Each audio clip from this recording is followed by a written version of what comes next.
Universal currency, receipt, architect, musician, 36110, 27, loud whisperer, Devalan Orrin. The Scroll of Fool's Gold. Why humans drink from empty cups. In the days when the veil was thick and the stars hid their names, the people of Earth wandered with cups in their hands, thirsty not just for water, but for meaning, for comfort, for belonging. And lo, appeared the merchants of noise.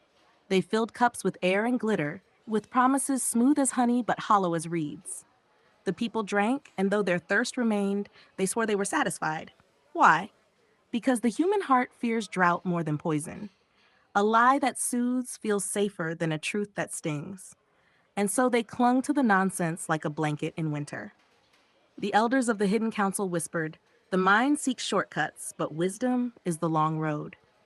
Fear bends the ear toward fables that promise safety. The tribe values unity over truth, even if the unity is bound in illusion. Dopamine is a trickster angel, rewarding every false aha as if it were revelation. Thus, men of learning and women of power alike drank from empty cups, boasting of their wisdom while their souls starved. But the Watchers knew the true cup is heavy, often bitter, sometimes strange. To drink from it requires courage, the courage to taste uncertainty, to swallow complexity, to thirst for clarity even when it burns. So the lesson of Fool's Gold is this: the wise do not mock the drinkers of emptiness. They light fires so the thirsty can see where the real springs flow. For in the end, nonsense is not a curse but a mirror. It shows who longs for belonging, who craves safety, and who fears the silence of an empty cup. Thus ends the scroll. Hold it up as a lantern. Remember, not all who drink are fools. Some are just lost in the dark side, waiting for you to point them toward the well. Codex of Empty Cups. The mystery of why humans drink nonsense. Scroll Eye, the shortcut chalice. In the labyrinth of the mind, the brain is a lazy cartographer. It draws crooked lines to save effort, marking here be dragons instead of exploring the truth. Thus, when someone offers a shortcut story, all the world's troubles come from this one thing, the crowd claps with relief. For the wise path is long, but the shortcut chalice is sweet. Those who drink from it avoid the weight of complexity, yet wander in circles forever. The shortest road often leads nowhere. The cup of fear is the oldest bartender in the world. When shadows rise, it pours comfort fast and strong. This charm will save you. This rule will protect you. This belief will keep you safe. The liquid is warm. It burns just enough to feel real, and so the fearful drink deep. But fear's brew is brewed from smoke. When morning comes, the shadows remain. To drink truth requires a throat strong enough to swallow uncertainty. He said swallow. The goblet of the tribe. The tribe is a noisy tavern. Everyone raises their glass the same way, chanting the same song.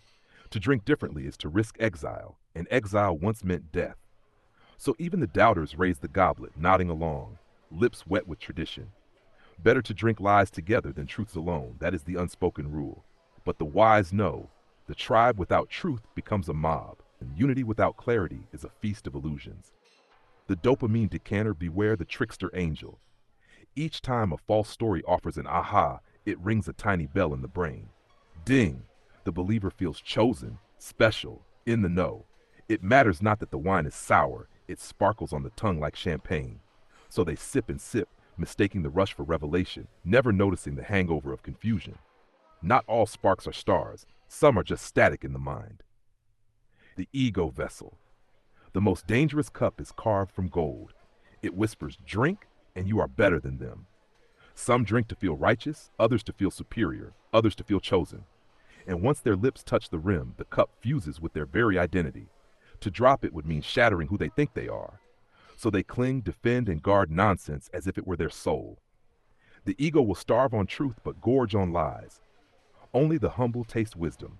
And thus, the codex ends where it began, with the empty cup. The fool clutches it proudly, boasting of its fullness. The wise set it down and walk toward the spring.